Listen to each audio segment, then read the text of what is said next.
जी नमस्कार, मेरा नाम सनी श्रीवास्तव। स्वागत आपका टीचर्स अड्डा 24/7 के यूट्यूब चैनल पे। देखिए, DSSB ने अभी हाल फिलहाल में नोटिफिकेशन निकाल दिया था, 2-3 दिन पहले की बात है। और इसके फॉर्म जो है वो 17 अगस्त से भरे जाएंगे। ठीक है, कब से भरे जाएंगे? 17 अगस्त से भरे जाएंगे और 15 सितंबर इसकी क्या है, लास्ट डेट है। हालांकि ये जो फॉर्म निकले ये टीचिंग नॉन टीचिंग दोनों के थे, आप लोगों ने ये सब पढ़ लिया होगा। इसमें टीचिंग की अगर मैं बात करूं तो music teacher, trained graduate teacher में स्पेशल एजुकेशन, थोड़ा बड़ा कर लेते हैं, ट्रेंड ग्रेजुएट टीचर में स्पेशल एजुकेशन। इसके अलावा मैं आपसे अगर बात करूं तो इसमें टीचिंग से रिलेटेड कुछ और पोस्ट आपको देखने को मिल जाएंगे, जिसके अंदर आपको PGT agriculture male, PGT fine arts, PGT graphics, PGT Sanskrit male female दोनों निकली है, ईवीजीसी निकला हुआ है, पीजीटी इंग्लिश और पीजीटी इंग्लिश फीमेल। ठीक है, अब आपके सामने दो बड़े सवाल थे। एक सवाल ये था कि एज का क्या होगा, क्या एज जो है वो घटा दी जाएगी या क्या किया जाएगा।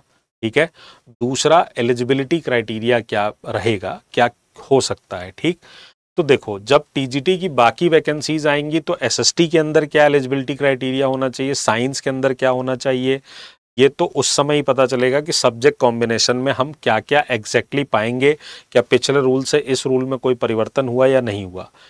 बहरहाल मैं आपको पीजीटी और उसका जो नॉर्मल फिनोमिना है मैं वो समझा देता हूं। ठीक है, जैसे अगर मैं पीजीटी इंग्लिश की बात करूं, लगभग यही चीजें आपको पीजीटी हिंदी में देखने को मिल जाएंगी, लगभग यही चीजें आपको जो है वो कहां देखने को मिल जाएंगी, लगभग यही चीजें आपको कहां देखने को मिल जाएंगी, पीजीटी के बाकी सब्जेक्ट्स में देखने को मिल जाएंगी।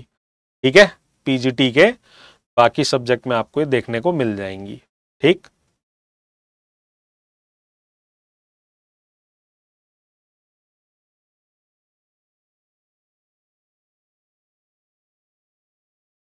ठीक है,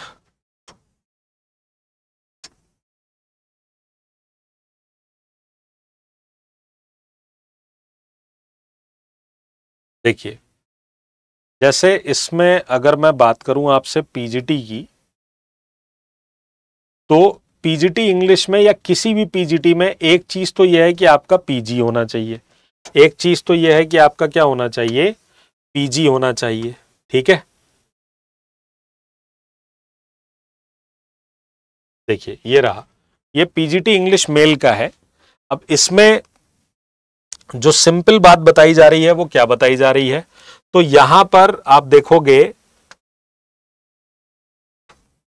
कि आपके पास master degree in the subject concern English from any recognise university, यानी आपके पास क्या होना चाहिए बेटा, आपके पास होना चाहिए एमए। ठीक, आपके पास क्या होना चाहिए, पोस्ट ग्रेजुएशन होना चाहिए, आपके पास पीजी होना चाहिए। ठीक, क्या होना चाहिए, मास्टर ग्रेजुएशन होना चाहिए, सॉरी पीजी होना चाहिए, पोस्ट ग्रेजुएशन होना चाहिए, मास्टर्स डिग्री होनी चाहिए, प्लस उसके साथ लिखा है degree slash diploma in training slash education, यानी आपके पास या तो डिग्री हो, यानी आपके पास क्या हो, बीएड हो, बीएड अगर नहीं भी है तो आपके पास अगर डिप्लोमा है किसी तरह का तो वो डिप्लोमा भी आपका क्या हो जाएगा, चल जाएगा। ठीक है, अब यहां पे नोट लिखा है कि qualification mentioned and serial number 2 above relaxable in the case of candidates. और ये अगर आप देखोगे तो इसके अंदर क्या बात बोली गई, तो इसके अंदर बोली गई कि हैविंग ऑब्टेन, ठीक है, इसके अंदर क्या बात बोली गई है, having obtain PhD degree in the subject concern from a recognized university, और फिर कह रहा है कि having obtain first division in higher secondary degree and post graduate examination with the mandatory condition that the candidate will acquire BEd BT qualification within a period not exceeding 3 years from the date of his joining. इन दो condition में आपको ऊपर वाले में क्या मिल सकता है, रिलैक्स मिल सकता है, मतलब पॉइंट 2 में रिलैक्स मिल सकता है कि आप 3 साल के अंदर अपना क्या कर लीजिए, कंप्लीट कर लीजिए, या फिर अगर आपने पीएचडी रखी है तो उसकी फिर आपको आवश्यकता नहीं होगी। डिजायरेबल कुछ है नहीं, एक्सपीरियंस कुछ है नहीं। ठीक है, एक्सपीरियंस कुछ है नहीं इसके अंदर, वो उसमें भी डिजायरेबल है। अब ये देखो एज लिमिट कितना लिखा है, below 36 years, age relaxation will be given as per the table at para 7, जिसके अंदर ओबीसी के लिए 3 साल और SC ST या दूसरी जो रिजर्व कैटेगरीज होती हैं उनके लिए 5 साल की आपको छूट मिलती है। अब चूंकि इस वैकेंसी में पीजीटी के लिए 36 की गई है, तो आप मान के चलिए कि आगे जो वैकेंसीज पीजीटी की आएंगी उनमें भी 36 ही करना पड़ेगा। ठीक, तो जो हम लोग एक घबरा रहे थे कि 30 साल वाली एज हो जाएगी, वो उसका कोई लेना देना अब नहीं है इससे। चूंकि इसमें 36 है तो ये आपको वहां भी देखने को मिलेगी। ठीक है, इसी तरह से टीजीटी में जो उन्होंने वैकेंसीज मांगी है, टीजीटी की वैकेंसीज में भी उन्होंने 32 साल कर दिया है, तो टीजीटी वाले 32 साल को अपना समझ के चलो कि तुम्हारे लिए भी 32 रहेगा। ठीक है, तुम्हारे लिए भी कितना रहेगा बेटा, 32 ही रहेगा। इसको लेके तुमको घबराने की आवश्यकता नहीं है। पेपर पैटर्न में भी एक चेंज आया था जो हम लोगों ने बता दिया था, मैं एक बार फिर से आपको बता दे रहा हूं। पेपर पैटर्न का चेंज ये है कि जो 40% की रिक्वायरमेंट थी दोनों शिफ्ट के अंदर, उसमें कोई जो है वो दिक्कत अब नहीं है। देखो यहां पे देखो क्या लिखा हुआ है।